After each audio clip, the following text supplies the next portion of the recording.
আমার প্রিয় বন্ধুগণ, আমি জানি আপনারা সবাই খুব ব্যস্ত মানুষ। আমরা গরিব, খেটে খাই, তাই আমি আপনাদের বেশি সময় নেব না। আমার আপনার মতো একজন সাধারণ মানুষের গল্প খুব বেশি হলে 5 থেকে 7 মিনিটের মধ্যে আমি আপনাদেরকে শোনাতে চাই।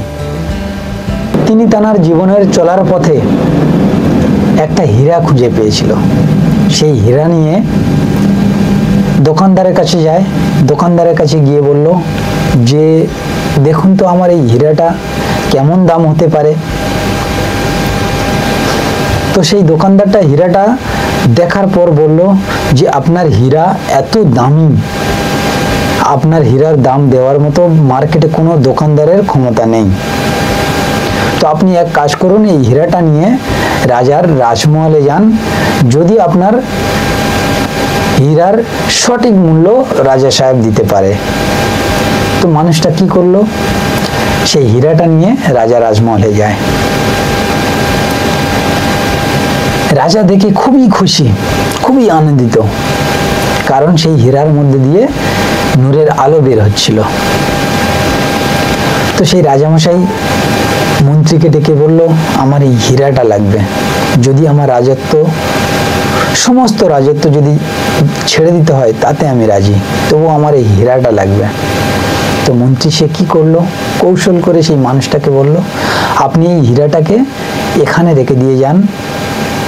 কাল সকাল সূর্য ওঠার আগে আপনি এখানে চলে আসবেন। আপনার জন্য সমস্ত দরজা খোলা থাকবে। আপনি সূর্য অস্ত যাওয়ার আগে পর্যন্ত যা ইচ্ছে আপনি এখান থেকে নিয়ে যেতে পারেন। ধন দৌলত, রাজার রাজপ্রাসাদের সমস্ত জিনিস আপনি নিয়ে যেতে পারেন। তো সেই মানুষটা খুবই আনন্দিত, খুবই খুশি, খুব খুশি হয়ে বাড়ি চলে যায়। সারা ভাবতে ভাবতে আর কল্পনা করতে করতে সারা রাত সে ঘুমাতে পারল না। সকালে এসে দেখলো রাজার রাজপ্রাসাদে সমস্ত দরজা খুশি, খুবই আনন্দিত। মন্ত্রী সাহেব কৌশল করে কি করলেন, যে ওই ব্যক্তিটাকে ফাঁদে ফেলার জন্য জাল বিছিয়ে রেখেছিল। তো সেই ব্যক্তিটা যখন রাজার মহলে প্রবেশ করলো, প্রবেশ করার পর সর্বপ্রথম দেখলো চতুর্দিকে কাঁচ লাগানো আছে, সুন্দর সুন্দর আয়না।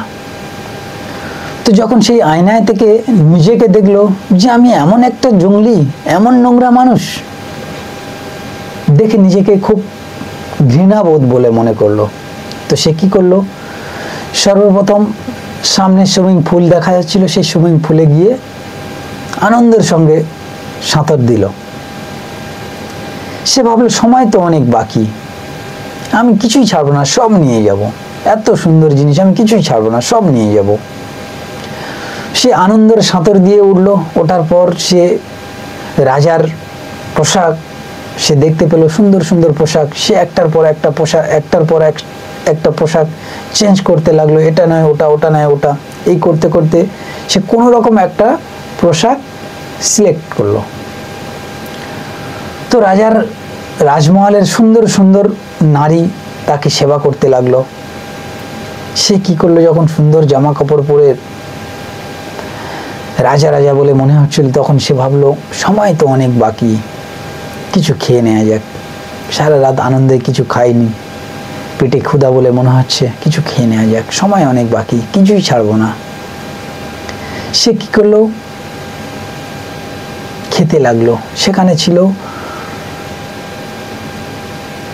গোটা গোটা চিকেন, গোটা গোটা খাসি, বিরিয়ানি, ফল ফ্রুট, মিষ্টি, জুস, শরাব, কিছুই কমই ছিল না, সব কিছুই সেখানে ছিল। সে পেট ভরে খেলো। সে এত বেশি পরিমাণ খেয়ে ফেললো, সে আর সোজা হয়ে দাঁড়াতে পারছিল না। তখন সে ভাবলো সময় অনেক আছে, একটু বিশ্রাম নেওয়া যাক। সে যখন সুন্দর সুন্দর বেড আর সোফা দেখতে পেল, সে যখন গিয়ে হেলান দিয়ে বসলো, তার চোখের দুটো পাতা এমনি মুজে গেল। সে ঘুমিয়ে গেল। সে ভাবলো যে সময় অনেক বাকি, আমি কিছুই ছাড়বো না, সব নিয়ে যাব। সেই ভাবতে ভাবতে ঘুমিয়ে গেল। রাজার দরওয়ান এসে তাকে ডাকতে লাগলো, উঠুন আপনি, এবার আপনার সময় শেষ হয়ে গেছে, আপনাকে বেরিয়ে যেতে হবে। যদি আপনি সহজে না বেরিয়ে যান, তাহলে আমরা আপনার সঙ্গে জবরদস্তি করতে বাধ্য হব। এমনকি সে যে কাপড়টা পরেছিল সে কাপড়টাও পর্যন্ত নিয়ে যেতে পারলো না, কারণ কথা ছিল সূর্য ওঠা থেকে শুরু করে সূর্য অস্ত যাওয়া পর্যন্ত যা ইচ্ছে তাই আপনি নিয়ে যাবেন, এখানে যে পরে থাকবেন এটা বলা হয়নি। তো এমনকি সে সেই পরা কাপড়টাও পর্যন্ত নিয়ে যেতে পারলো না। তাই বলছি, আমার আপনার জীবনটা ওই হীরার থেকে কিছু কম মূল্য নয়।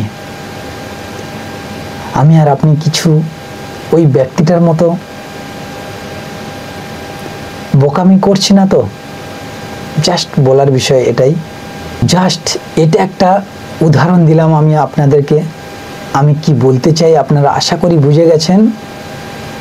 আপনারা যদি মনে ভাবেন নিজেকে সচেতন হওয়া দরকার এবং পৃথিবীর প্রত্যেকটা মানুষকে সচেতন করে দেওয়া দরকার, আর এই ভিডিওটা যদি ভালো লেগে থাকে তাহলে প্লিজ এই ভিডিওটাকে একে অপরের কাছে শেয়ার করে দিন, পৃথিবীর প্রত্যেকটা মানুষের কাছে শেয়ার করে দিন। আর এইরকম সুন্দর সুন্দর ভিডিও পেতে আমার চ্যানেলটাকে সাবস্ক্রাইব করে রাখুন আর বেল আইকনটাকে দাবিয়ে রাখুন, যাতে করে আমার সমস্ত ভিডিও আপনাদের কাছে সরাসরি পৌঁছে যায়। আমরা যুগ যুগ ধরে যে ইমাম মেহেদির জন্য অপেক্ষা করে আসছি, এর পরের ভিডিও আমি ওই ইমাম মেহেদির বিষয়ে যে সমস্ত বিষয়ে আজ পর্যন্ত আপনারা কোনো হাফেজকারী মুফতি মাওলানাদের কাছ থেকে শোনেননি, আমি সেই সমস্ত বিষয় নিয়ে আলোচনা করব। আমার চ্যানেলটাকে সাবস্ক্রাইব করে দিয়ে সঙ্গে থাকবেন, সুস্থ থাকবেন আর একে অপরকে সুস্থ রাখার চেষ্টা করবেন।